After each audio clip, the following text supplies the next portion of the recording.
मनचाही इच्छा पाने के लिए पढ़े रामायण की ये चौपाइयाँ। जब से पहले जरूरी है चौपाई को सिद्ध करना। रामायण की चौपाइयों को सिद्ध करने के लिए सबसे पहले पाटन पर सामने श्री राम दरबार की तस्वीर रखें। इसके बाद पूरी श्रद्धा के साथ प्रणाम करें, फिर धूप दीप और नैवेद्य अर्पित करें। अब मन ही मन प्रभु श्री राम को अपनी मुराद बताएं और उसके लिए आप जिस चौपाई का जाप करने वाले हैं उसे 108 बार पढ़ें।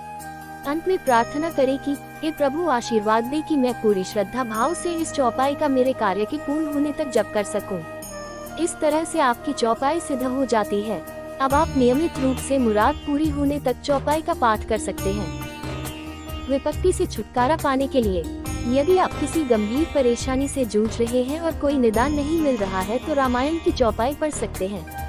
तकलीफों से निजात पाने के लिए आप राजीव नयन धर धनुषायक भगत विपत्ति भंजनु सुखदायक का नियमित रूप से पाठ करें।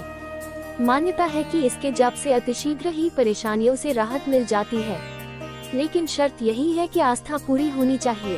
प्रेम में वृद्धि पाने के लिए यदि आपके संबंधों में प्रेम स्नेह कम हो गया हो तो रामायण की सब नर कर ही परस्पर प्रीति चली स्वधन निरक्षुति नीति का जप करें। इस मंत्र का नियमित रूप से जप करें। संकटों से मुक्ति पाने के लिए यदि आपके जीवन में लगातार परेशानियां हो तो राहत पाने के लिए रामायण की चौपाई पढ़ सकते हैं।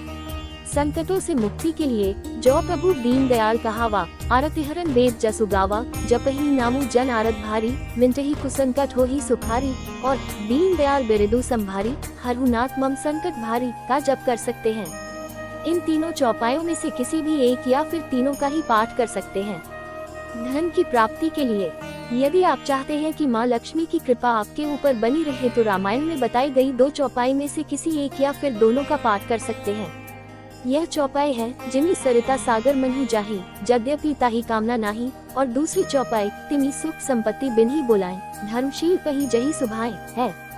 इसका नियमित रूप से पाठ करें।